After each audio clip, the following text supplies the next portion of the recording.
I did travel the world, honing my craft as a fighter while wearing the coolest in spandex costumes, the most colorful, frilly, tight-fitting clothes you could ever think of.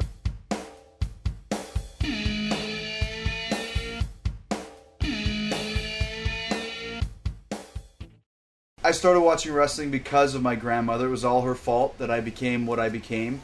Because when I was, I think probably about 6 or 7, I started watching wrestling in her basement. She was a huge wrestling fan.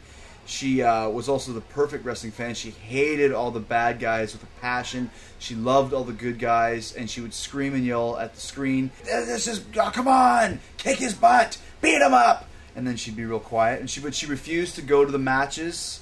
She didn't want to be there in person. She just wanted to watch it within the confines of her own house. Same thing when she saw my dad playing hockey. She didn't like to go to the arena. She would rather just stay at home and watch it in private. When I was about 12, that was it. I'm going to be a wrestler.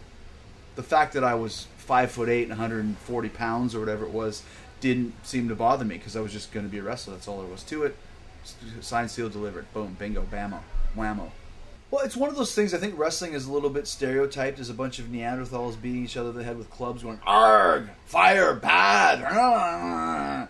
Not the case at all. I mean, we actually, surprise, surprise, have brains. I couldn't do polygon rhythms or algebra or anything like that, nor would I want to. But I can discuss the finer works of John Grisham and Stephen King or Aldous Huxley. I used to have conversations about Brave New World with a guy called Kane, who's basically 7 foot tall, another journalism major, 350 pounds. He wears a mask and he, beats the hell out of people. One thing that people don't realize a lot about wrestling is we're playing parts. This is a lot of acting. It's like a morality play.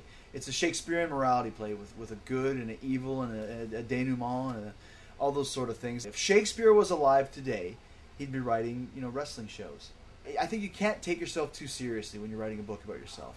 Because everybody's a nerd when they're a kid, and everybody makes mistakes, and everybody does stupid things, and you put that on the page and not write it as I'm the coolest thing since Keith Richards. I'm writing it saying, hey man, I'm just a guy that did these things, and am I embarrassed about some of them? How could you not be? I had to wear a mask once. The only time I wore a mask is the evil Super Liger when I was in Japan.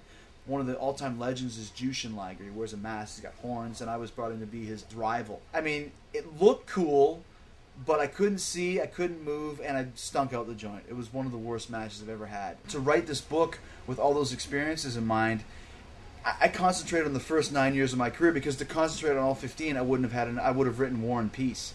And even though my book is better than War and Peace, it's a lot shorter. I wrote this book for people that don't know about wrestling. They don't know who Chris Jericho is, and maybe don't even care, like as if that was ever be the case. Like, who doesn't know who Chris Jericho is? Seriously, anyone? I took this kind of more as a stranger in a strange land, follow your dreams, coming of age type of story with wrestling as a backdrop.